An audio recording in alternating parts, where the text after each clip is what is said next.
پیغمبر اسلام کی طرف سے اور اسلام کی تعلیمات کی روشنی میں ایمان اور امانت ہم معنی ہے۔ مومن امانت دار ہوگا۔ آپ نے 5 روپے اس کو دیے یا 1 کروڑ دیے، لیکن یہ امانت ہے۔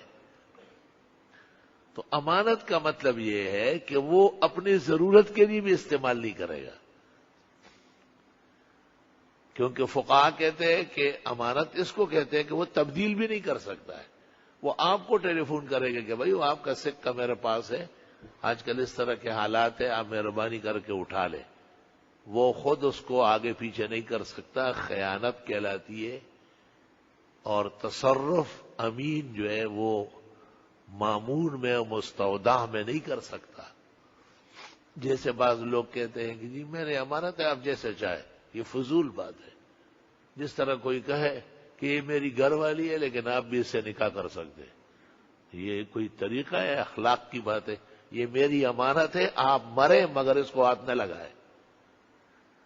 بخاری شریف میں ہے کہ حضرت زبیر رضی اللہ عنہ کی خدمت میں لوگ امانتیں لاتے تھے، وہ کہتے ہیں آپ کا بھی نقصان ہے، میرا بھی نقصان ہے۔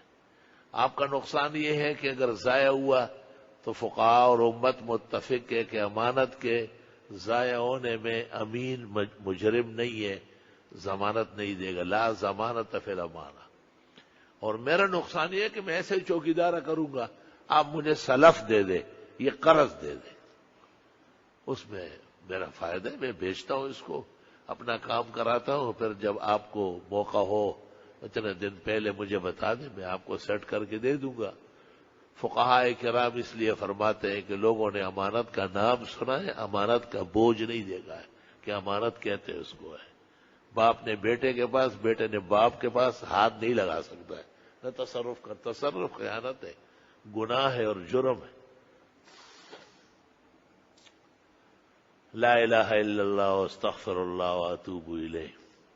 تو حق کی رائے دہی ایک امانت ہے، تو اس کا موقع و محل تو تلاش کرنا پڑے گا کہ میں ایک ایسے شخص کو آپ امانت حوالے کر لے کہ وہ اس کو رکھ بھی سکے نا۔ اتنے بڑے بزرگ صحابی عشرہ مبشرہ میں سے حضرت زبیر رضی اللہ تعالی عنہ، اور وہ معذرت فرماتے تھے کہ میں امانات نہیں رکھ سکتا ہوں، امانات رکھنے میں مجھے بہت گرانی پیش آ جائے گی۔ اس زمانے میں ان کا ترکہ جو تھا، جو 4 سال بعد ان کے بیٹے عبداللہ ابن زبیر نے تقسیم کیا، تو 6 کروڑ کے قریب بنا تھا اس زمانے میں، خیر القرون میں، جنگ جمل میں وہ شہید ہوئے، 6 کروڑ۔ اور اصل بنتا تھا اس سے کم، لیکن 4 سال میں ان کے بیٹوں نے کہا صبر کرو، ہمارے والد نے بہت لوگوں سے قرضے لیے، وہ لوگ آئیں گے۔ جب سب لوگوں کے قرضے ادا ہوئے، موسم حج میں حضرت زبیر نے اعلانات فرمائے اور پورا اطمینان اور تسلی حاصل ہوئی کہ اب کوئی باقی نہیں ہے، پھر تقسیم فرمایا۔ ان کی 4 والدات تھی، ان کے حصے تھے 8واں سمن، اور عبداللہ ابن زبیر بڑے بیٹے تھے، ان کے جو بیٹے تھے وہ حضرت زبیر کے بیٹوں کے برابر تھے، انہیں چچا اور بھتیجے ہم عمر تھے، تو ان کو 1 ثلث دے دیا زیادہ کہ یہ آپ ان بچوں کے لیے رکھ لیں، اور کچھ قرضہ تھا وہ ادا کر دیا گیا، تو کل مال بنا تھا 6 کروڑ تقریباً، اور اس میں 56 لاکھ کا کہتے ہیں اضافہ ہوا ہے۔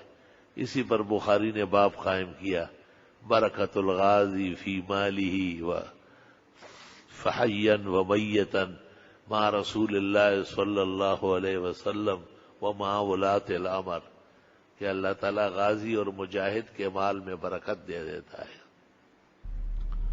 لا الہ الا اللہ۔